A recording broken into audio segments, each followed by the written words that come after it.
Continuamos en Edición Digital Puerto Rico y como saben un caso que se dio en Aguadilla ha estado en boca de todos por la complejidad del mismo y aunque está en una etapa muy preliminar queremos hablar sobre lo que es el tema de la violencia doméstica en Puerto Rico y por eso hoy nos conectamos con la socióloga Francesca Soto que nos acompaña para hablar más sobre este tema. Muy buenas noches Francesca, gracias por acompañarnos. Buenas noches, Luis. Bueno, vamos a hablar sobre la violencia doméstica en Puerto Rico, que es una realidad y que sufren muchísimas personas en silencio por mucho tiempo y a veces termina con escenas trágicas. Vamos a hablar específicamente sobre esos patrones que la gente puede identificar si vive en un ambiente hostil, en un ambiente de abuso en la familia, dentro del hogar. Entre las señales que podemos notar en la persona son cambios conductuales, o sea, en la víctima de violencia doméstica, entre esto el aislamiento, baja autoestima. También podemos notar personas que son víctimas de algún tipo de agresión, pérdida en su concentración, que de momento usted le esté hablando y la persona esté totalmente distraída.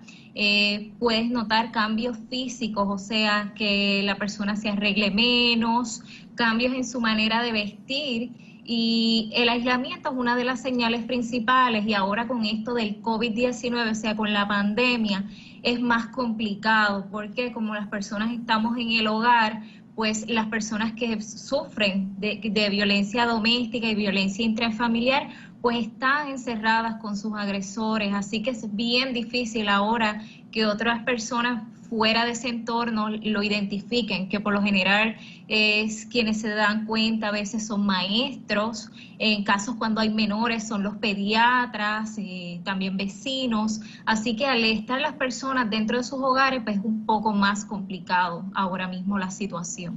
Y existe también el factor del miedo. Muchas personas no se atreven a denunciar este tipo de acoso por el miedo a que la policía no haga nada y tengan que volver precisamente a ese ambiente.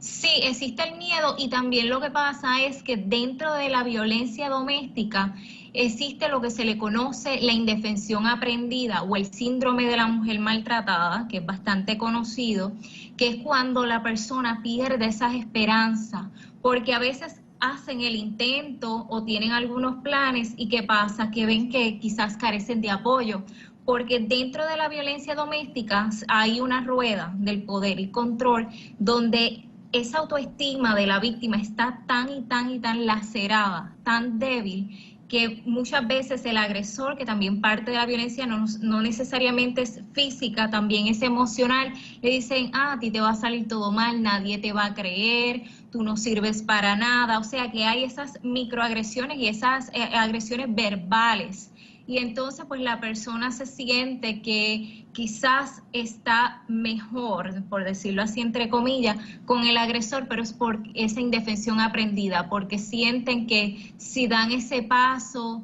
que no van a ser felices, o dentro de la misma violencia doméstica está lo que es la codependencia y esa dependencia emocional, donde ese tipo de rutinas que llevan, ¿verdad?, puede ser que la víctima esté sufriendo hace 5 años, crean ese lazo de ese patrón y es bien difícil romper. Socióloga Francesca Soto, muchísimas gracias por haber estado con nosotros y a eso que usted también ha mencionado, comparto lo que es también o añado lo que es la educación desde temprano en el hogar que puede evitar que muchos se conviertan en abusadores como hemos visto hoy en día. Lamentablemente no tenemos tiempo para más, Francesca, para seguir hablando sobre este tema tan interesante.